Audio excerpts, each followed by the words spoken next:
మంత్రి గుమ్మడి సంధ్యారాణి సంచలన వ్యాఖ్యలు చేశారు. ఒక రకంగా వివాదాస్పద వ్యాఖ్యలు చేశారని చెప్పుకోవచ్చు. జనానికి జ్వరం వస్తే నేనా బాధ్యురాల్ని, కొద్ది రోజులుగా నాకు జ్వరం ఉంది, ప్రతి ఊళ్ళో ప్రతి స్కూల్లో జ్వరాలు ఉన్నాయి అంటూ ఆవిడ చేసినటువంటి వ్యాఖ్యలు మనం చూస్తూ ఉన్నాం. జనానికి జ్వరం వస్తే నాకేం సంబంధం, నాదా బాధ్యత అంటూ ఆవిడ వ్యాఖ్యలు చేశారు. ప్రతి ఊళ్ళో ప్రతి స్కూల్లో జ్వరాలు ఉన్నాయని, తనకు కూడా కొద్ది రోజులుగా జ్వరం ఉందని తాను బాధపడుతున్నానని సంధ్యారాణి అన్నారు. చిన్నపిల్లల ఆరోగ్యంపై రాజకీయం చేస్తారా అంటూ సంధ్యారాణి ప్రశ్నించారు. చిన్నపిల్లల ఆరోగ్యం మీద రాజకీయం చేసిన దౌర్భాగ్య పరిస్థితికి వచ్చేసారండి. ఎందుకంటే వాళ్ళు ఎవరిని పట్టించుకోవట్లేదు. వాళ్ళు ఎందుకంటే వీళ్ళని ఎవరు పట్టించుకోవడం లేదు. వీళ్ళు అసలు ప్రతిపక్షం హోదా వాళ్ళకి లేదు కాబట్టి ప్రతిపక్షం ఉందా అని ప్రజలు మర్చిపోయారు. కాబట్టి వాళ్ళ బాధ ఏంటంటే ఇలా తయారయ్యారు. లాస్ట్కి పిల్లల మీద రాజకీయం చేసుకుంటూ ఉంటారు.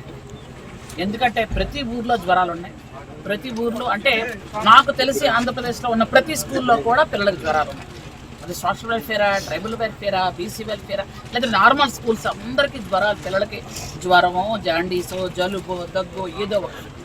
నేను కూడా గత 1 వీక్గా ఫీవర్తో బాధపడుతున్నాను. అంటే ఏమనంటే ఈయనంటాడు ఎంత దారుణం అంటే, మంత్రి ఏం చేస్తుంది, గాడిదలు కాస్తుంది అని అడిగాడు జగన్మోహన్ రెడ్డి.